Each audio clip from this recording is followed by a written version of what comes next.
Hello दोस्तों, मैं हूं आपका दोस्त एडवोकेट शिवेंद्र प्रताप सिंह। आज हम आपको बताएंगे, अगर आपकी पत्नी ने आपके खिलाफ 125 सीआरपीसी अर्थात मेंटेनेंस का केस कर दिया तो आपको मेंटेनेंस केस में हाजिर होकर जवाब यानी कि रिप्लाई फाइल करने से पहले वो 3 काम कौन से हैं जो कर लेने से ना तो जवाब लगाने की जरूरत होगी या यूं समझे और ना ही आपको आपकी पत्नी को मेंटेनेंस देने की जरूरत होगी।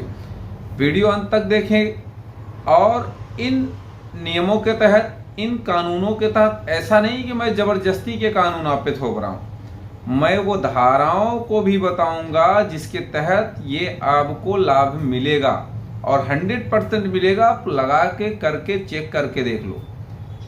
अब मान लिया जाए किसी भी व्यक्ति पर 125 सीआरपीसी अर्थात मेंटेनेंस का केस हो गया, तो ऐसी स्थिति में लोग अपीयरेंस के बारे में सोचते हैं कि मुझे कब अपीयर होना चाहिए। तो मेरा पिछला वीडियो आप देख सकते हैं कि उसमें सारी चीजें बताई गई हैं। पति को कब अपीयर होना चाहिए, कब अपीयर होने से कोई नुकसान नहीं होगा, कब अपीयर होने से उसे बड़ा नुकसान हो जाएगा। तो ऐसी स्थिति में देखिए, जब भी केस 125 का हो गया, अपीयरेंस के बाद की मैं कहानी बता रहा हूं। आप पहली बात तो ये समझो कि अगर आप अपनी पत्नी को रखना चाहते हो, वो बिना किसी युक्त कारण के मायके में रह रही है, तो आप रिप्लाई से पहले एक आवेदन दीजिए। 125 सबसेक्शन 4 में ऐसे कई जजमेंट्स भी हैं जिसमें कि पत्नी का इंटरिम मेंटेनेंस रिजेक्ट कर दिया गया है या इंटरिम मेंटेनेंस जब वो मांगती है तो वो खारिज कर दिया जाता है। वो जजमेंट अगर चाहिए होगा तो आप स्क्रीन पर चल रहे नंबर पर हाय हेलो करिएगा व्हाट्सएप पे या बात कर लीजिएगा, मैं आपको वो जजमेंट प्रोवाइड करा दूंगा।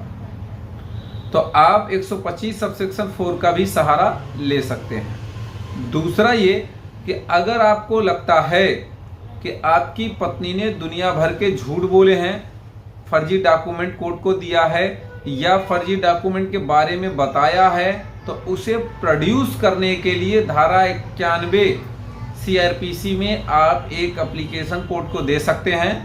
कोर्ट चाहेगी तो उसे डॉक्यूमेंट पेश करने के लिए ऑर्डर करेगी और उसे ये काम करना ही पड़ेगा। तीसरा और सबसे जबरदस्त लाभ आपको मैं बताऊंगा कि पूरा मेंटेनेंस केस ही स्टॉप हो जाएगा। कहने का मतलब ये, मैं कई वीडियो अलग से भी बनाया हूं इसके लिए। अगर आपकी पत्नी ने 125 का केस यानी कि मेंटेनेंस का केस फर्जी झूठा एफिडेविट उसमें दिया है, झूठा केस किया है, झूठी आपकी इनकम बताई है, अपनी इनकम को छिपा के रखा है उसने, तमाम ऐसे झूठ बोला है, फर्जी डॉक्यूमेंट कोर्ट को दिया है, तो फर्जी गवाही दिया है, तो ऐसी स्थिति में धारा 195 340 सीआरपीसी के तहत आप अपनी पत्नी को जेल भेज सकते हैं। सिर्फ जेल ना, ये भी आप सोचिए कि जेल तो वो जाएगी।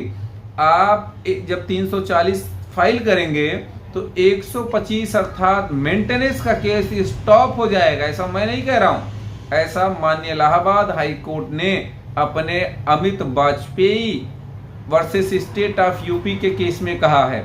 अमित वाजपेयी का भी जजमेंट अगर आपको चाहिए होगा तो आप स्क्रीन पर चल रहे नंबर पर संपर्क कर सकते हैं। एक एक बात जो मैं कह रहा हूं वो सब सच है, सही है, कोई बात उसमें झूठी नहीं है। आप ये काम करके देखो, जो नहीं किया है तो वो बात को शायद स्वीकारने में भी उसको तकलीफ होती है, लेकिन आप एक बार कोर्ट को ये चीजें दे के देखो, अगर कार्रवाई न हो जाए तब बताना। भाई, माननीय सर्वोच्च न्यायालय ने भी इस बात का जिक्र किया है, जब आप 125 का केस कोई भी आप फेस करते हैं तो आप जहां पे लड़की ने रजनीश वर्सेस नेहा का एफिडेविट दिया है, उस एफिडेविट का अंतिम पैराग्राफ भी देख लो। 340 के बारे में डिटेल से बताया गया है। कहने का मतलब ये चीजें सब कुछ आपके सामने होती हैं, लेकिन लगाओ न लगाओ, कार्रवाई करो न करो। भाई, कार्रवाई नहीं करोगे तो क्या हो जाएगा? अब कुछ लोग कहते हैं कि हमारे वकील साहब मना कर रहे हैं। भैया, वकील साहब एक मना करेंगे, दो मना करेंगे, चार, पूरी दुनिया का वकील मना नहीं करेगा। आप किसी वकील को पकड़िए, वो पिटीशन जबरदस्त किसी व्यक्ति से बनवाइए, किसी वकील से बनवाइए जो उस केस का माहिर हो। हम ये नहीं कह रहे हैं कि आपका वकील नहीं जानकार है, मैं किसी भी अधिवक्ता भाई पे टीका टिप्पणी क्यों करूं। हर एक व्यक्ति की एक अपनी पहचान है, हर एक व्यक्ति का एक अपना नॉलेज है।